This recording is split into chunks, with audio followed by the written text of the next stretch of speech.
Rome did not begin with laws. It began with theft. Not land. Not land, but women.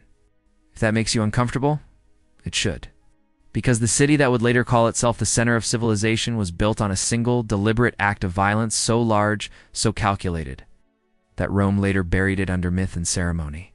This video will not tell that softened version. What you are about to hear is the story Rome preferred to turn into legend because the truth was too raw to defend. Stay with me. What follows will change how you understand the birth of Rome and the cost paid by those who never had a choice. Rome, in its earliest days, was not grand. It was a fragile settlement clinging to survival.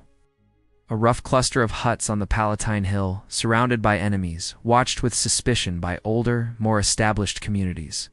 There were no marble temples yet, no legions, no empire, just men. It's mostly men. Runaways, exiles, outcasts, men who had fled debts, crimes, blood feuds. Rome offered them something radical for the ancient world. A place to belong, no questions asked. But there was a problem no myth could hide. There were almost no women. A city without women is a city without a future. No families, no heirs, no continuity. Rome could fight, it could raid, it could survive day to day, but it could not endure. And Rome did not ask for permission to solve that problem. According to tradition, Romulus, the city's founder and first king, sent messengers to neighboring communities. He asked for alliances, for intermarriage, for legitimacy. The answer was laughter. Rome was young, dangerous, and unstable. No father wanted to send his daughter into a city of armed strangers with no ancestry, no honor, and no guarantee of safety. The rejection was not subtle. It was humiliating. That humiliation mattered. Because Rome did not respond with patience, it responded with planning. Romulus announced a grand festival, games in honor of the gods, a celebration open to neighboring peoples. The Sabines, Latins, and others were invited with their families. Food, music, competition, ritual. It was meant to look sacred, harmless. Safe families came, mothers relaxed, children played, and Rome watched. This is where the myth usually softens. This is where later storytellers begin to talk about destiny, fate, even romance. But strip away the poetry, and what happened next was neither sudden nor chaotic. It was coordinated. At a prearranged signal, Roman men surged into the crowd. They did not attack the fathers. They did not loot. They did not burn. They grabbed the women, young women, unmarried women, some already promised to others. They were torn from their families in broad daylight. Screams replaced music. Confusion replaced celebration. Fathers tried to fight back, only to be driven off or restrained. This was not a riot. It was an operation. Rome did not abduct one woman. It abducted hundreds, and it did so knowing exactly why. The women were taken into Roman homes and reassigned new identities. Were not treated as prisoners in chains, but that distinction matters less than Rome wanted it to. They were told they were now wives, that their resistance was meaningless. Their bodies would serve a higher purpose, the survival of the city. Rome framed this as a necessity, as destiny. It's a temporary cruelty justified by a permanent future. But necessity does not erase trauma. The women had no choice, no consent, no path back. Their families were barred from retrieving them. Their grief was dismissed as emotional excess. Rome's men spoke of protection, of honor, of future children who would bind the city together. This was the first Roman lesson in power: force first, justification later. What is rarely emphasized is what happened after the abduction. The Sabines did not accept this quietly. They prepared for war. Fathers and brothers armed themselves. Alliances formed. Rome, still fragile, stood on the brink of annihilation. And then came one of the most disturbing moments in Rome's foundational story. The women intervened. Not because they had forgiven what was done to them, but because they were trapped between two annihilations. If Rome fell, they would lose their children. If their families won, their Roman husbands would be slaughtered. Either way, they would be destroyed, so they stepped between armies. Women who had been stolen, forced into marriages, who had birthed children under coercion. They pleaded for peace, not for justice, not for accountability, but for survival. Rome later celebrated this as reconciliation, as unity, as proof that the abduction had been necessary all along. Now look closely.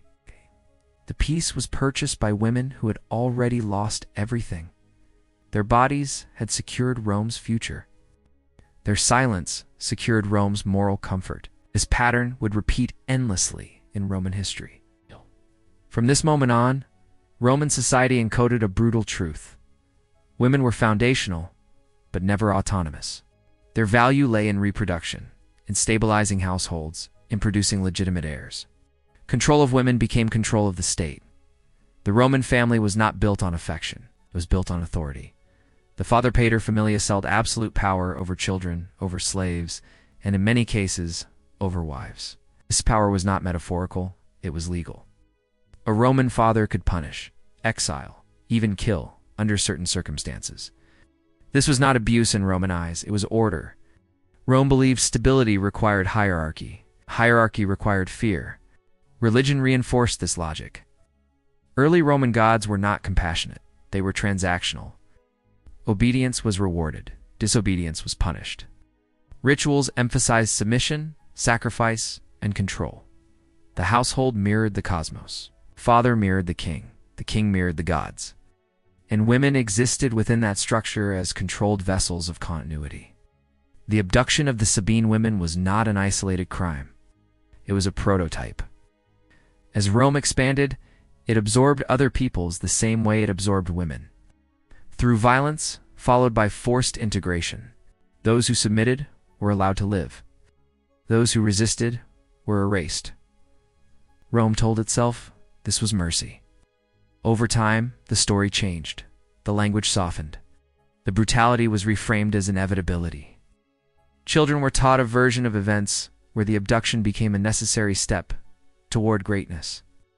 This is how societies survive their own origins. They mythologize them. At the time Rome became a republic and later an empire, the lesson had already hardened into culture. Power was taken, not requested. Control was normalized. Fear was justified as protection. The families Rome built were real. Children were born. Lineages formed noble houses, traced their ancestry back to those first unions.